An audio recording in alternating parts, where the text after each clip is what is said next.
Thank you very much, Megan. I'm in a hurry because some of them took too much time, the two before for me.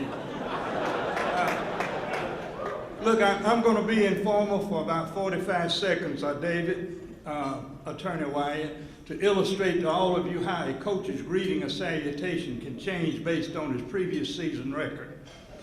If I were coming off an 11-0, or 10-1, or even a 9-2 to show you how we do get the big head as coaches, I would say, as I was sitting there listening to Megan tell you about all of the things I've accomplished in such a short period of time, and as I listened to her allude to all of those accolades of grandeur personified by the voice you now are auditioning, I suddenly get the feeling you all are privileged to have me here tonight. After my last two seasons, it'll be a privilege for me to get invited anyway.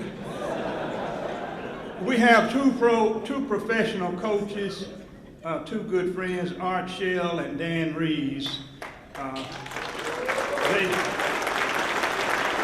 They're the pro guys, and I just want both of you to know, and Coach Shell, you and I go a long ways back to Maryland State, but President Obama couldn't be here, but he sent y'all a wire. He did send you a wire. That's for you, that's yours.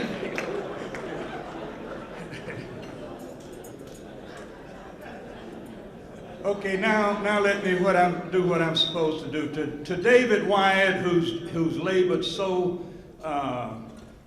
well with this, what we're doing tonight. David, thank you, and to the board of directors, but most of all of you for being here. And we keep saying that. Thanks to all of you for coming out here. And also to the Hall of Famers and to our Athlete of the Year, Dr. Beasley, and let me tell you about it. He's so fast he can play ping pong by himself. And is Brian Dawkins here?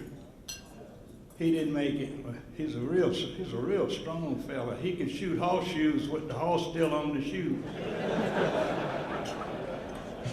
That's pretty strong. And I'm going to start out by congratulating Coach White. I got it, buddy. He cut me down to 6 minutes, and I think I can do it in 6 minutes. Congratulations to the coaches. The coaching profession is the only profession in the world where the success of A is equal to the failure of B. When a famous lawyer loses a client to the electric chair, gas chamber, whatever the case might be, he does not consider it failure. He simply said his client was guilty anyway. When a famous surgeon has a patient to expire, Patrick, that means die. What Patrick said? To expire on the operating table, he does not consider it failure. He simply says that the therapy needed to treat the disease had not been invented and that the patient was going to die anyway. The coaching profession is a tough profession, and we appreciate it. One time, my friend, Coach Art Shell, to show you the respect they had for this man. Billy D is, how you doing? Okay. Billy D is from Pittsburgh, you know. Yeah. That's where they have, in the post office, they put pictures of missing policemen. They don't put the crooks in there.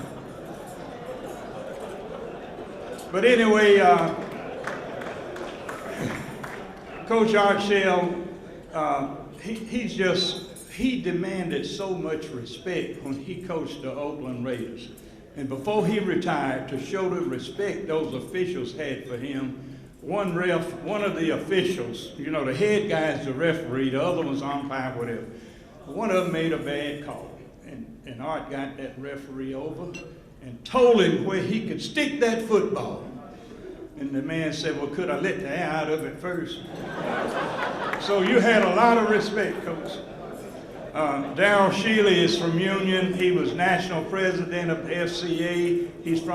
We're from the same hometown, so he told me to be nice up here. And I am going to be nice.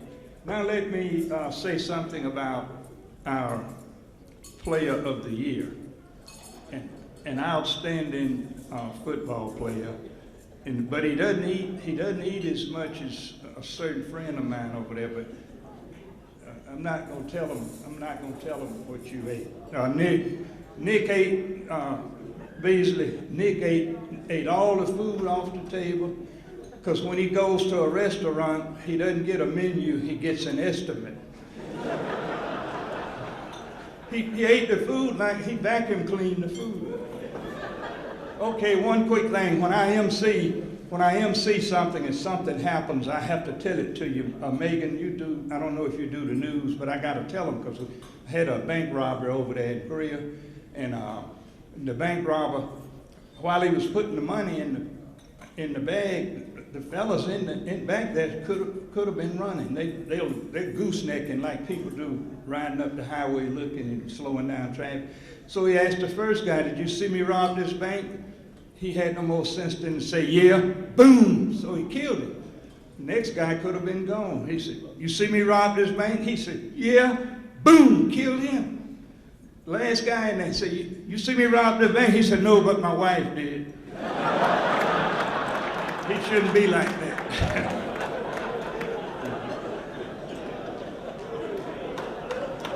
Okay, I know it's about 3 minutes left. 3 minutes left.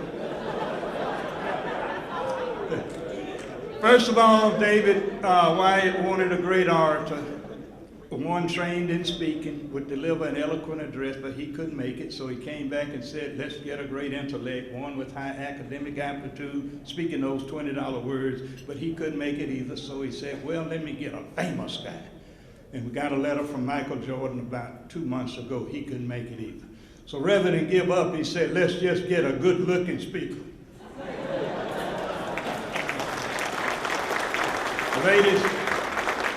Ladies, you can say it, he couldn't make it either.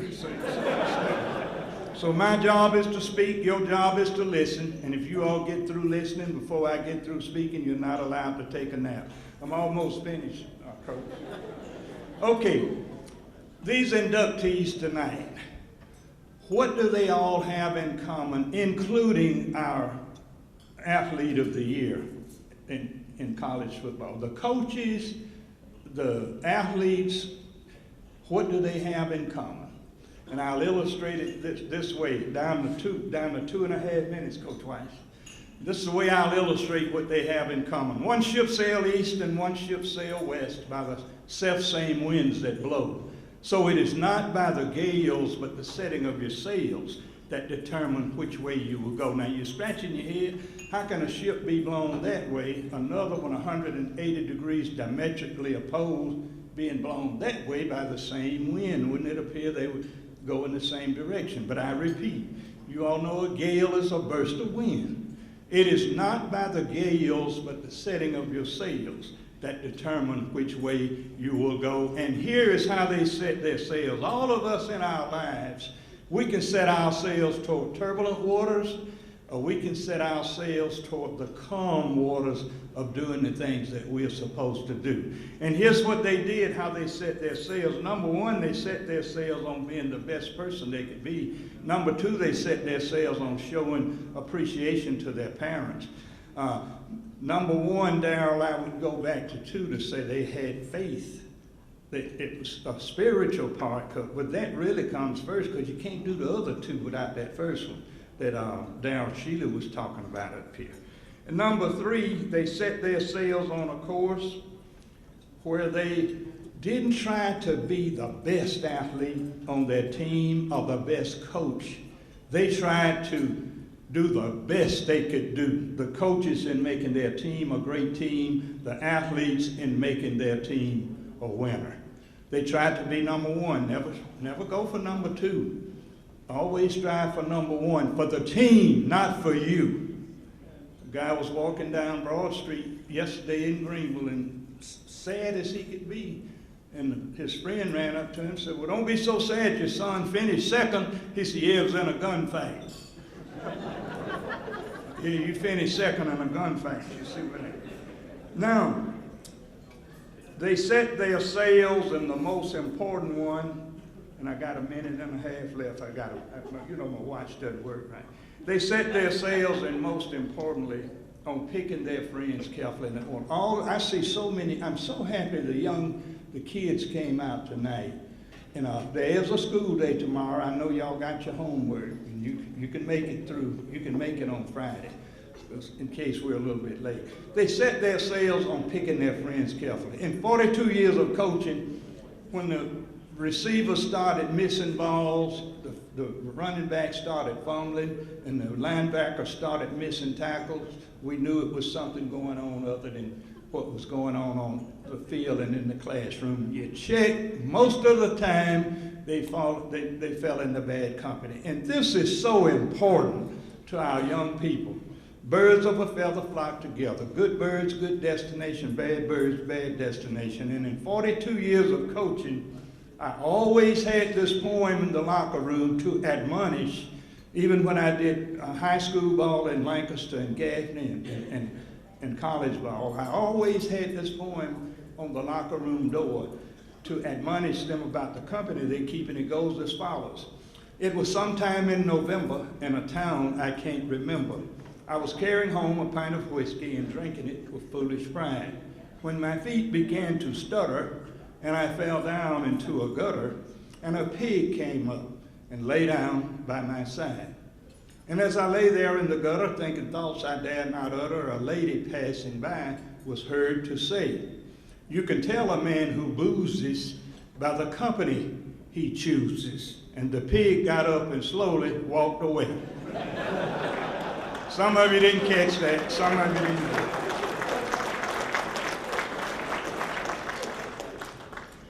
Now, the last thing about our coaches, and they're great coaches and great people, and our athlete of the year, and the one athlete, one professional athlete, they also possess the 3 C's, all of them being inducted tonight.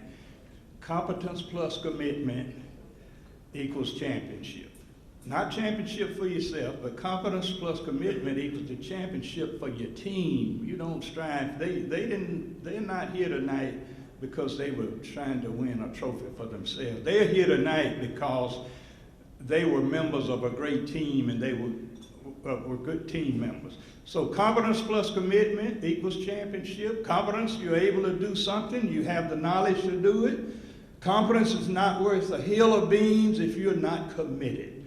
You must have a desire to make your team the best team in the land. You must have faith. You've got to be like the man they pushed off of the top of the Empire State Building. When he passed the floor next to the ground, he said, "I still got a chance." That's a competitor. Wasn't much of a chance. So with those, you are a champion and your team is a champion. As I close, Coach, this is my advisor over here, Coach Sam White. I know they had to change the rules 4 times in the NFL because he was smarter than most of the other coaches. Not you, Coach, not you, Dan, and not you. But he was smart as a tree full of hooten owls. As I close, and I know you all are happy to hear this, but and let me say this to the parents and grandparents here that brought your children. In 2013, only 1% of the high school dropouts played football or belonged to some other activity at the school. Only 1% of the high school dropouts did something else. Most of them were football players. They played other sports. Some were on the yearbook staff. Some played tennis. Get them to do something else. Only 1%. The ones that went home straight to school, straight back home, they were in the 99%. So let's keep them active.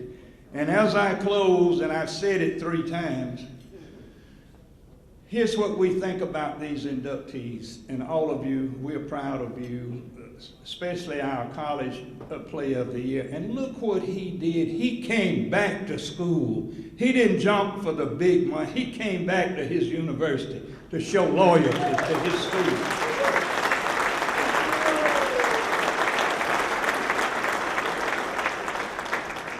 So with all of you, I'm not going to challenge you. I'm going to have this tribute for all of you as I close. I've said that 5 times. But here's to all of you. I watched them tearing a building down, a group of men in a busy town. With a ho-heave-ho and a lusty yell, they swung a beam and a side wall fell. I asked the foreman, are these men skilled? Are they the type of men I would hire if I had to build? The foreman said, no indeed, common labor is all I need. I can easily reckon a day or two what it has taken builders years to do. So I'm sure all 6 of them said to themselves as they went on their way, which of these roles would they decide to play? Would they be builders who would work with care, measuring life by rule and square? Or would they be a wrecker who would roam their towns, content with the labor of tearing down? Ladies and gentlemen, we all know that they are builders of character and morals, using the great game of football as a tool. Thank you and congratulations.